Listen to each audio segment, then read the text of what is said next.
Thanks for your feedback about the Voice debate last night. Some of you have dubbed me a lefty spy, others a little bit more complimentary, but no one could complain that we didn't have a fair representation of all the arguments last night, and most of you appreciated that, which is gratifying. Thank you. From a news perspective, I think the takeout from that debate is that the coalition in opposition, and its opposition to the Voice, is actually hardening. Now, we know Peter Dutton is keeping an open mind so far, but while Northern Territory Senator Jacinta Nampijinpa-Price has been highly sceptical all the way along, last night she was an outright opponent, and her opinion carries a lot of weight on the coalition side.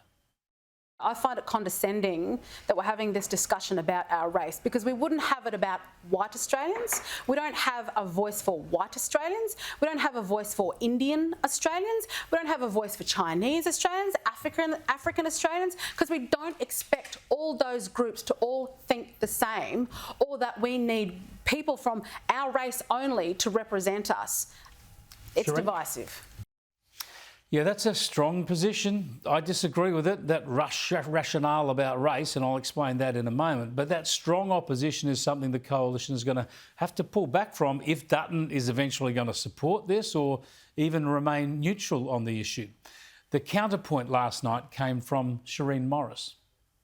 All this is saying is that Indigenous communities on the ground, as Dean says, should have a voice when Parliament makes laws and policies about them.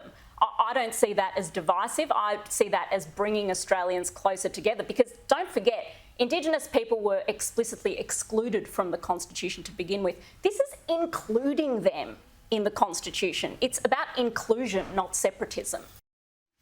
Now, look, this point about race is very important. There is a race power in our Constitution, and Aboriginal people were initially excluded under it. I wish there was no race power in the Constitution, but remember, this is the clause that was altered in 1967 so that the federal government could be responsible for Indigenous Australians. This is something the country celebrated at the time, and it's made it possible for Canberra to legislate native title laws, for instance, and implement the Northern Territory intervention and other government action. But the point about the way race is being used in this debate is vital. The Voice is not about race. There is no race. You and I know that. We are the human race. This is about Indigenous people. This is about the descendants of the original inhabitants of this land. We took their land, and many of the things our forebears did to them, including under our Constitution, under our laws, were terrible and have held Indigenous people back for generations. You don't have to have a black armband view of our wonderful history to recognise that plain reality. So now our law recognises that the descendants of the original inhabitants, the Indigenous people, have some special rights to land through native title laws, for instance, to heritage protections and the like. That's just how it is. And also, because we know these Indigenous people as a group are the most disadvantaged in our country, in education, in health, in drugs and alcohol and violence, and even in life expectancy, well, because of all that, we have special programs to try to overturn that, to try to close the gap. So this isn't hard to understand, is it? We all know this. That's the situation in this country. As John Howard put it, our Indigenous people have a special place in our country, not separate, but special.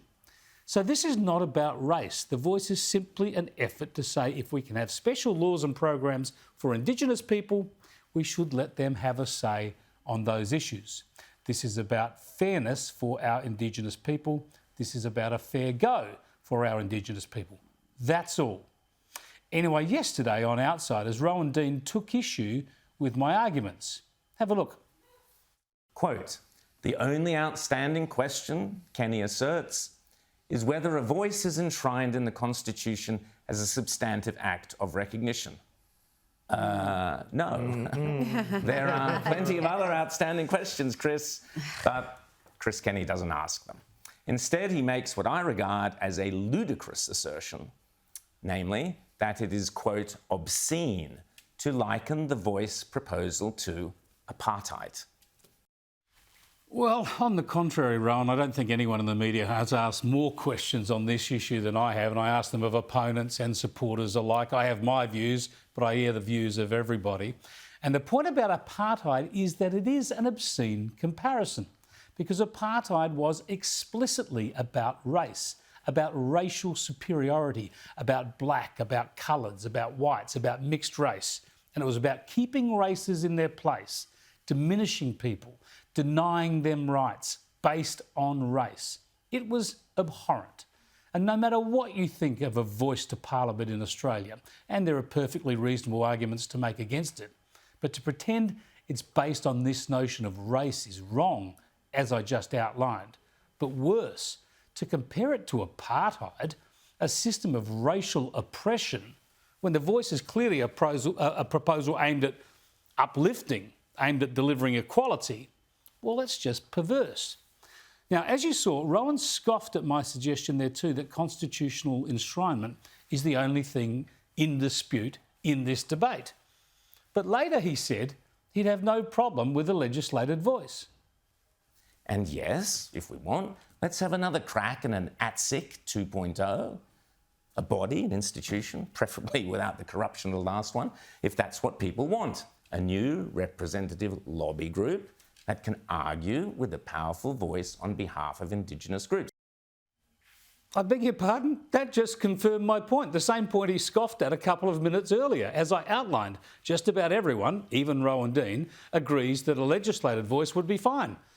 So as I said, the only outstanding question in this debate is whether such a voice is mandated in the Constitution. I'll ask Rowan on this week and see if we can have a bit of a discussion live to air.